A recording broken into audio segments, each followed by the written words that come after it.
पाकिस्तान और सऊदी अरब का दिफाई ताउन मजीद मजबूत बनाने पर इत्तेफाक। वज़ीर-ए-आज़म शहबाज शरीफ से सऊदी मुसल्लह फ़ौज के चीफ ऑफ जनरल स्टाफ की मुलाकात। वज़ीर-ए-आज़म का इक़्तिसादी, दिफाई और दीगर शोबों में ताल्लुकात मजीद मजबूत बनाने के आज़म का यादा। ISPR के मुताबिक फील्ड मार्शल सईद आसिम मुनीर से भी Saudi chief of general staff की GHQ में मुलाकात। दो तरफा दिफाई ताउन बढ़ाने पर तफसीली तबादला ख्याल। ISPR के मुताबिक पाकिस्तान और सऊदी अरब के स्ट्रेटेजिक अस्करी ताल्लुकात को मजीद मजबूत बनाने पर इत्तेफाक हुआ। दोनों रहनुमाओं की इंसदाद दहशतगर्दी में ताउन मजीद बढ़ाने पर गुफ्तगू। सिक्योरिटी ताउन और दिफाई इश्तराक को मुस्तकबिल की ज़रूरत करार दिया गया। सऊदी अस्करी क़यादत का मुश्तरका ताउन को मजीद आगे बढ़ाने का आज़म। Saudi chief of general staff की chairman joint chiefs of staff committee general Sahir Shamshad Mirza से भी मुलाकात। पाकिस्तान का सऊदी अरब के इलाकाई सालमियत और हरमैन शरीफैन के तहफ़्फ़ुज़ के लिए मुकम्मल अज़्म का यादा।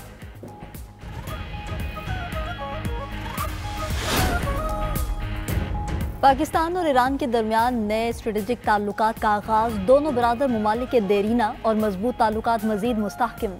ईरानी सुप्रीम नेशनल सिक्योरिटी कौंसिल के secretary doctor Ali Larijani Islamabad पहुँच गए।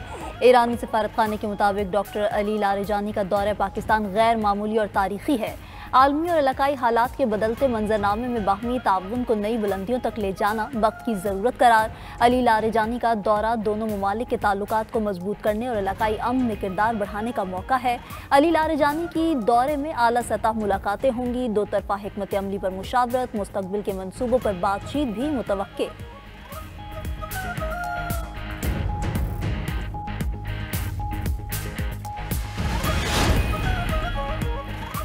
गिलगित बल्तिस्तान हुकूमत की 5 साल आईनी मुद्दत खत्म। गिलगित बल्तिस्तान असम्बली तहलील।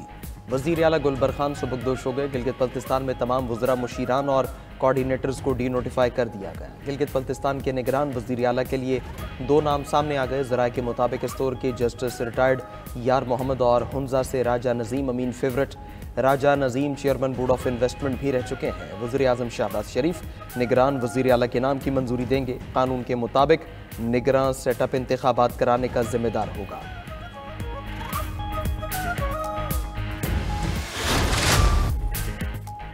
वज़ीर आला पंजाब ने ज़िमनी इलेक्शन को रेफरेंडम करार दे दिए। इजलास में ज़ाहिर ख्याल करते हुए मरीम नवाज ने कहा कि कैदी नंबर 804 को घर में घुसकर शिकस्त दी। इलेक्शन का बॉयकॉट वही करता है जिसे अपनी हार का डर हो। मसनूई तौर पर तैयार करदा बुत की शेल्फ लाइफ खत्म होगी। मकबूलियत के दावेदार ज़िमनी इलेक्शन में कहीं नजर नहीं आए। हुकूमतों के पास तरक्याती कामों के अलावा कोई बयानिया नहीं होता। जिनके पास सिर्फ बयानिया था वो ज़िमनी इलेक्शन में हार गए। मरीम नवाज मजीद बोली, ज़िमनी इलेक्शन में नून लीग ने अपनी ही हारी हुई सीटें जीती हैं। 3.5 साल जादू टूने की हुकूमत ने कुछ भी नहीं किया। खैबर पख्तूनख्वा में करप्शन के ढेर लगे हैं। हम इन्हें उठाकर तारीख के कूड़ेदान में फेंकेंगे।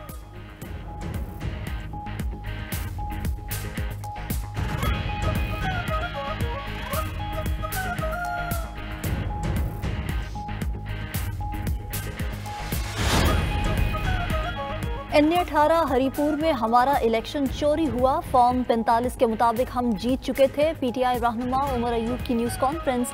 कहा कि 1.5-2 घंटे तक रिजल्ट कर धांधली की गई।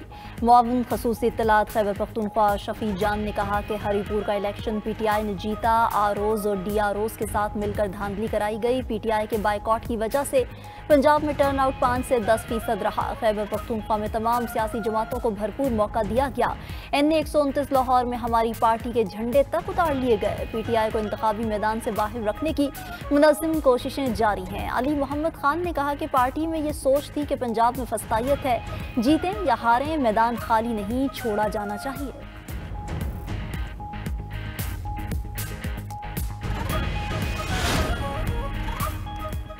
कायद मुस्लिम लीग नून नवाज शरीफ की ज़िमनी इलेक्शन में कामयाब होने वाले नून लीगी उम्मीदवारों को मुबारकबाद। एक्स पर अपने पैगाम में नवाज शरीफ ने कहा कि वज़ीर-ए-आज़म शहबाज शरीफ और वज़ीर आला मरीम नवाज की मेहनत और बेलौस खिदमत मुल्क को सही राह पर वापस ला रही है। पाकिस्तानी अवाम ने तशद्दुद, इंतिशार और तखरीबी सियासत को मुस्तरद कर दिया। अवाम ने तरक्की, खुशहाली और इस्तेहकाम के रास्ते का इंतखाब किया।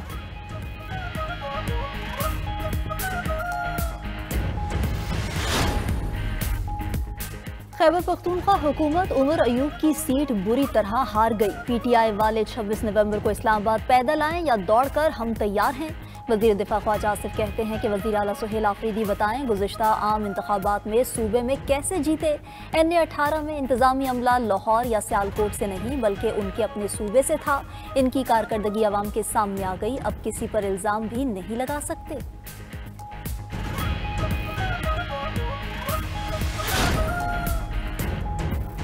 इलेक्शन कमीशन ने तलाल चौधरी के भाई बिलाल चौधरी की कामयाबी का नोटिफिकेशन रोक दिया। इलेक्शन कमीशन में NA-96 में ज़ाब्ता अखलाक की खिलाफ वर्जी पर समाअत। चीफ इलेक्शन कमिश्नर ने कहा तलाल चौधरी अपने आप को कानून के ताबे नहीं समझते। केस की समाअत 2 दिसंबर तक मुलतवी। उधर बिलाल चौधरी ने इलेक्शन कमीशन में केस जल्द समाअत के लिए मुकर्रर करने की दरख्वास्त दी। मौक़िफ़ इख्तियार किया कि ज़ाती तौर पर पेश न होने पर गैर मशरूत माफ़ी मांगता हूँ।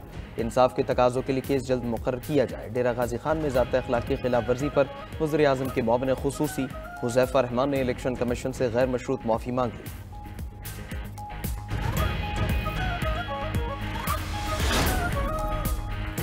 ट्रांसफर केस में 5 जजेस की अपील सुप्रीम कोर्ट भेजने की दरख्वास्त खारिज। वफाकी आईनी अदालत ने इंट्रा कोर्ट अपीलें मुस्तरद करके सुप्रीम कोर्ट का फैसला बरकरार रखा। इस्लामाबाद हाई कोर्ट के 5 जजेस ने अपील की आईनी अदालत को मुंतकली चैलेंज की थी। वफाकी आईनी अदालत ने वकील की बानी PTI से मुलाकात की इस्तदा भी मुस्तरद कर दी। चीफ जस्टिस वफाकी आईनी अदालत जस्टिस अमीनुद्दीन खान ने रिमार्क्स दिए कि मुलाकात करवाना हमारा काम नहीं, जिस अदालती फोरम ने सजा दी है उन्हीं से रुजू करें। उधर वफाकी आईनी अदालत की 4 सूबों में रजिस्ट्रियां कायम करने का फैसला। चीफ जस्टिस अमीनुद्दीन ने 200 खाली असामियां पुर करने की मंजूरी दे दी। ग्रेड 2 से लेकर ग्रेड 22 तक की असामियों की मंजूरी का नोटिफिकेशन जारी।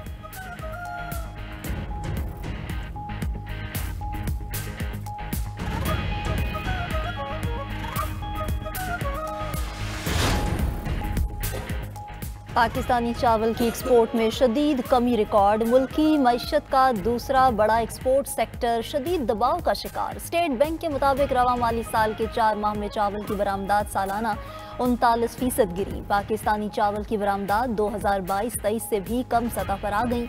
चावल की एक्सपोर्ट में 35 करोड़ 40 लाख डॉलर की कमी वाक़या हुई। एदाद शुमार के मुताबिक गुज़िश्ता माली साल चावल की मजमूई बरामदात 3 अरब 36 करोड़ डॉलर रही।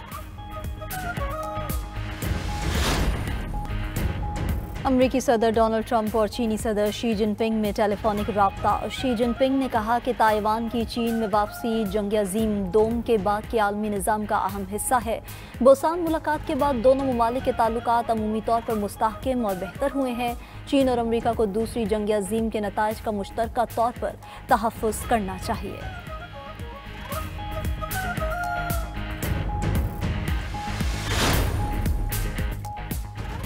7 अक्टूबर का हमला रोकने में नाकामी पर इसराइल ने 3 जनरल्स को बरतरफ कर दिया। तीनों जनरल्स हमला रोकने में नाकामी के ज़ाती तौर पर जिम्मेदार करार दिए गए। गैर मुल्की मीडिया के मुताबिक कई आला फौजी अफसरान के खिलाफ भी कार्रवाई का हुक्म दिया गया। बहरी और फ़ज़ाइया के सरबराहों समेत मज़ीद सीनियर अफसरान के खिलाफ भी कार्रवाई होगी।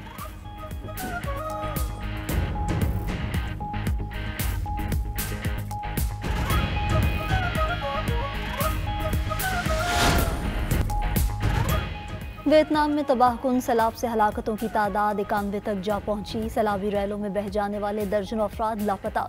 हज़ारों घर मलबे के ढेर में तब्दील, सड़कें बह गईं। मलाइशिया की भी 7 रियासतों में शदीद बारिशों के बायस सैलाबी सूरत हाल। सैलाब और बारिश से हज़ारों अफराद मुतासर, हर तरफ तबाही के मनाजिर।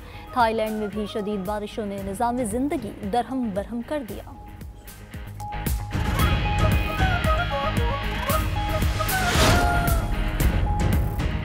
बरतानिया में आइंदा बरस रेल के किराए मुंजमद रखने का हुकूमती फैसला। फैसले का इतलाक अगले 3 साल तक के रेल किरायों पर होगा। बरतानवी हुकूमत ने 30 साल में पहली बार इंग्लैंड के लिए रेल के किरायों को मुंजमद रखने का ऐलान किया है।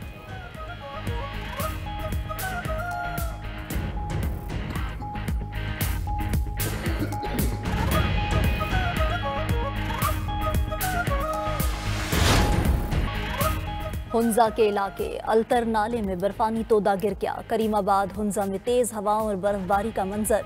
इलाके में ग्लेशियर के टूटने से तेज हवाओं के साथ यालाबारी हुई।